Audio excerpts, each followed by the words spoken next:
تلاها والنهار إذا جلاها والليل إذا يغشاها والسماء وما بناها والأرض وما طحاها. یہ سورہ شمس ہے اور مکی صورت ہے، 15 آیتیں ہیں اور نزول میں 26 ہے، اور موجودہ ترتیب میں قرآن کی 91 صورت ہے۔ اس صورت میں قدرت کی نیرنگیوں کا بیان ہے، تکوینیات کا عجائب بیان ہوئے ہیں۔ بعض علماء نے ان کو اشارات جانے ہیں پیغمبر مرسل کے مراحل نبوت کے لیے۔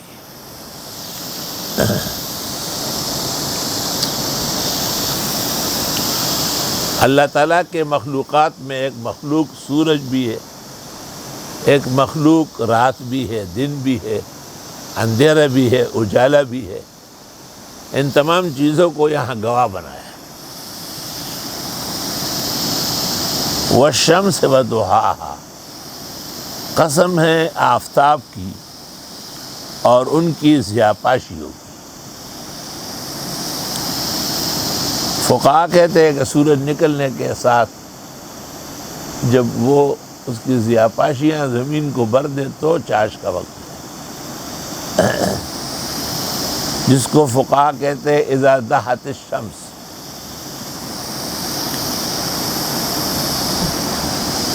عام طور پر محدثین اور فقہا کہتے ہیں کہ سورج نکلنے کے بعد 2 رکعت پڑھے تو یہ اشراق ہے، اور کچھ دیر بعد پڑھے اور 4 پڑھے تو یہ چاشت ہے۔ لیکن حضرت مولانا انور شاہ سے فرماتے ہیں کہ صوفیہ کرام کے ہاں ہما صلاتان مستقلتان، اشراق علیحدہ ہے اور چاشت علیحدہ ہے۔ اس کی ایک دلیل یہ بھی ہے کہ صورتیں بھی علیحدہ علیحدہ ہیں، اور حضرت آگے فرماتے ہیں وَهُمْ أَعْلَمُ وَهُمْ أَعْرَفُ بِهَذَا الْمَيْدَانِ۔ صوفیاء عملی چیزیں زیادہ جانتے ہیں، گویا ان کی تائید کی کہ صلاۃ اشراق مستقل ہے 2 رکعت ہے، اور صلاۃ چاش مستقل ہے، وہ کم از کم 4 ورنہ 12 ہے۔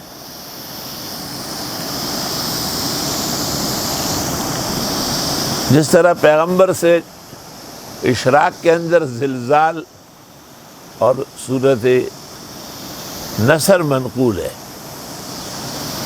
اور اسی طرح کافرون و اخلاص منقول ہے، اس طرح صورت والضحا میں یعنی صورت صلاۃ چاش میں پہلی رکعت میں والشمس، دوسری میں واللیل، تیسری میں والضحا، چوتھی میں الم نشرح سنت جانی گئی ہے۔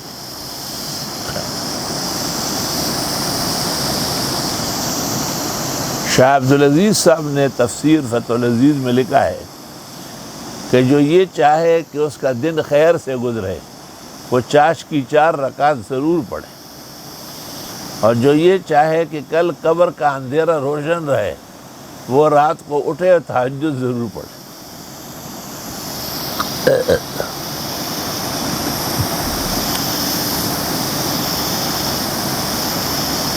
تو یہ اس وقت جو کیفیات بن گئی ہماری بیماری کے اواخر میں، بعض چیزوں کی تفصیل کے باوجود میں نہیں کر سکتا، بعض اوقات خیال ہوتا ہے کہ بس اس کو روک لیتے ہیں، اور میرا خیال یہ ہے کہ ما لا یدرک کلہ لا یترک کلہ۔ قرآن شریف تو اللہ تعالیٰ نے یہی نازل کیا ہے، قرآن شریف کے ساتھ وہ علوم جو ہم بیان کرتے ہیں وہ نازل نہیں ہوئے، وہ ہر دور اور زمانے کا تقاضا ہے۔ تو ہدایت جو مخلوق کو ملے گی نفس قرآن سے ملے گی۔ اس لیے طارق جمیل سے غلطی ہو گئی اور اس نے کہا کہ قرآن میں بھی ہدایت نہیں ہے، اس نے ان تفصیلات کو ہدایت سمجھا۔ اب کوئی اس کو سمجھائے کہ وہ تفصیلات قرآن نہیں ہے، وما یتعلق بالقرآن۔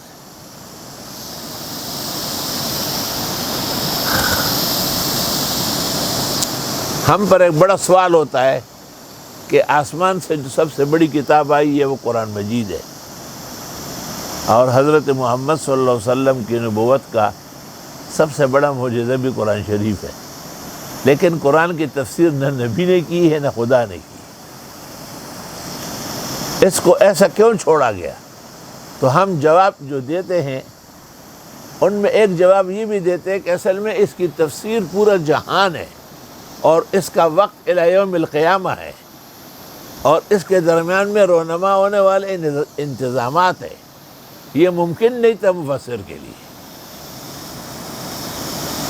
سمجھ گئے آپ؟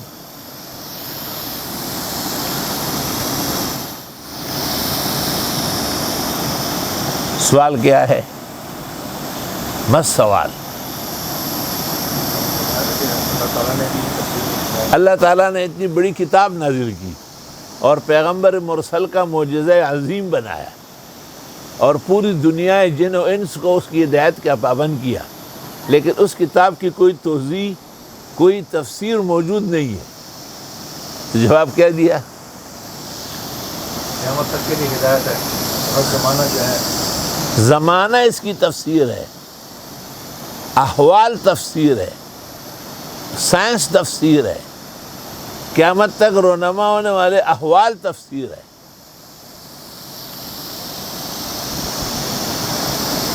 ستبدی لک الایام ما کنت جاہلا ویاتیک بالاخبار ما لم تزودی۔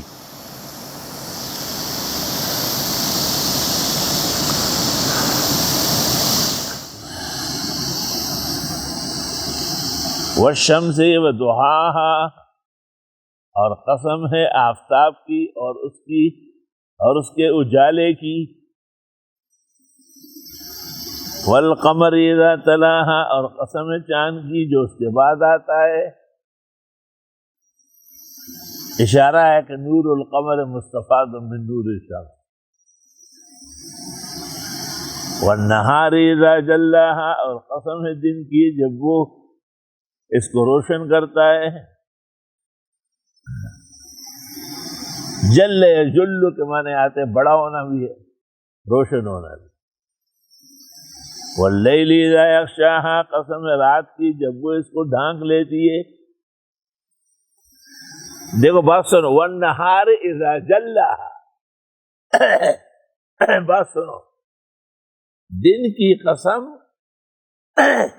اور ان صلاحیتوں کی قسم جو اس کو روشن رکھتی، وما جلا، اور رات کی قسم اور ان صلاحیتوں کی قسم جو اس کو تاریک رکھتی۔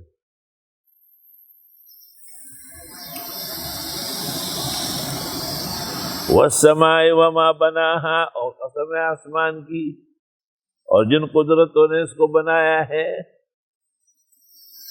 یہ مسئلہ مفسرین کہ ہاں اختلافی رہا ہے کہ آسمان پہلے بنایا زمین۔ شاہ عبدالعزیز نے والارض بعد ذلک دحاہا سورۃ نازعات میں کچھ کوشش کی ہے۔ ہم بیماری کی وجہ سے بہت ساری تکالیف اور رنج اور غم کی وجہ سے اس باس میں پڑھ نہیں سکتے۔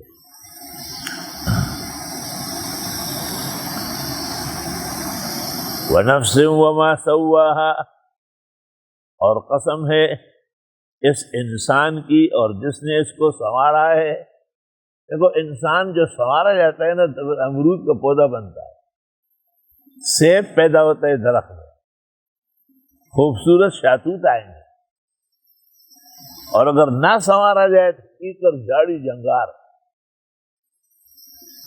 فَأَلْهَمَهَا فُجُورَهَا وَتَقْوَاهَا، بس اللہ نے اس کے دل میں ڈالا فجور بھی اور تقویٰ بھی۔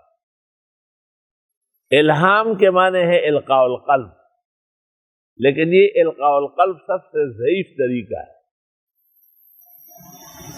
افریدی کے دل میں خیال آ رہا ہے، یہ بھی الہام ہے، اور ایک عالم کے خیال میں بھی آ رہا ہے، یہ بھی الہام ہے، لیکن دونوں میں فرق ہوتا ہے۔ اس لیے فقہا اور محدثین کہتے ہیں کہ کشف الولی ورؤیتہ ومنامہ لیست بحجت شرعیہ، ان وافقت الشرع قبلت وان خالفت ردت۔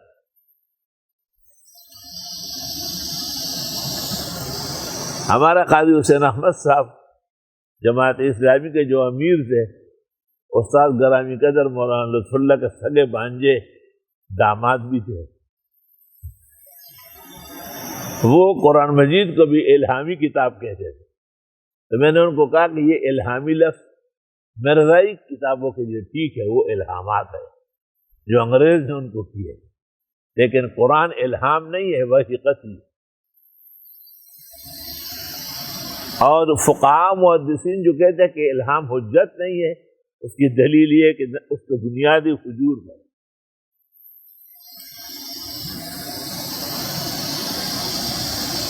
قد افلح من زکاہا، یقیناً کامیاب ہے وہ جس نے اس نفس کو سنوارا۔ زکا یزکی، تزکیہ سنوارنا، اس کے تقاضے پورے کرنا۔ ہر انسان میں ہر طرح کی صلاحیت ہے، اس صلاحیت کو چھیڑنا اور اسے سامنے لانا ہر ایک کا کام نہیں۔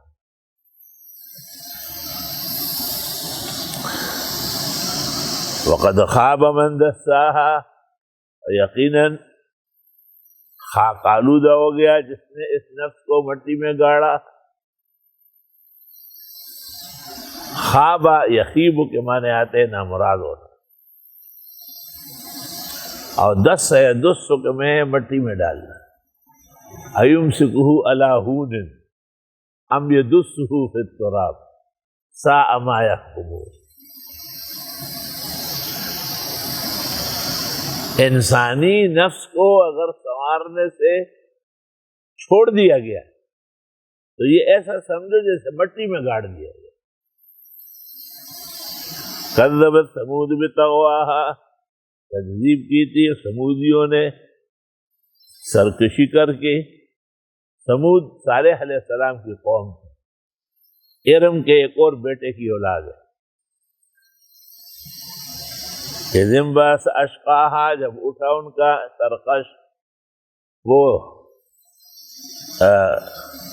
خزار بن سالف نام تھا، خزار بن سالف، اور اس نے حضرت صالح کے لیے بطور معجزے کے جو اونٹنی نکل آئی تھی اس کو قتل کیا تھا ایک غلط عورت کے کہنے پر۔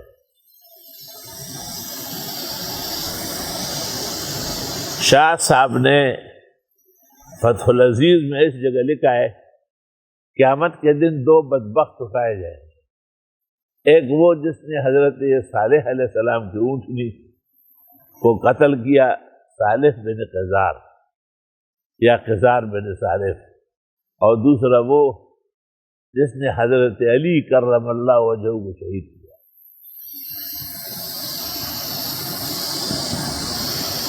کذبت ثمود بطغواہا، تکذیب کی سمودیوں نے سرکشی کر کے۔ اذ انبعث اشقاہا، جب اٹھا ان کا بدبخت۔ وہ اونٹنی ایک دن جاتی تھی، ایک دن گر رہتی تھی، کیونکہ وہ جاتی تو تمام جانور ڈر جاتے، تو جس دن وہ جاتی اس دن واپس آ رہی تھی۔ یہ صارف کے لوگوں نے اس پر حملہ کیا۔ فقال لهم رسول اللہ، کہا ان سے اللہ کے رسول نے صالح علیہ السلام، ناقۃ اللہ وسقیاہا، خدا تعالیٰ کی اونٹنی ہے اور اس کے پانی پینے دو۔ وہ پانی اتنا پیتی تھی کہ وہ جب ایک دم حوض پہ کڑی ہو جاتی تھی، جانے کا نام نہیں لیتی، اس لیے پانی کا خاص ذکر کیا۔ فکذبوہ، بس ان لوگوں نے حضرت کی تکذیب کی۔ فعقروہا، پس اس کے کونچے کاش ڈالے، کونچے پنڈلیوں کو کہتے ہیں۔ دمدم علیہم ربہم بذنبہم، بس ہلاکت ڈالی ان پر رب نے ان کے گناہوں کے مارے۔ فسواہا، برابر کیا ان کو۔ ولا یخاف عقباہا، اور اللہ کو کوئی خوف نہیں ہے اس کے انجام کا۔ اللہ تعالیٰ اگر کسی قوم کو غرق کرے اس کو تباہ کرے، اس کو برباد کر دے، تو اللہ احکم الحاکمین کو اس کی کوئی پرواہ نہیں۔ کوئی شک نہیں کہ چند دنوں سے ہمارے اس درس کا وقت بھی آگے پیچھے ہے، وہ میری طبیعت کی ناسازی کی وجہ سے، اور وہ سارے لوگ نیٹ پر اس وجہ سے آگے پیچھے بھی ہوتے ہیں، لیکن بہرحال زوال یقینی ہے، ایک نہ ایک دن یہ جہان بھی نہیں ہوگا، یہ آسمان بھی نہیں ہوگا، یہ زمین بھی نہیں ہوگی، سو جتنا ہو جائے اتنا ہی اللہ کا شکر ہے، والحمدللہ الہ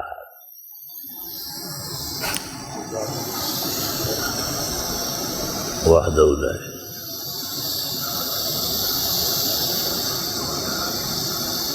صلی اللہ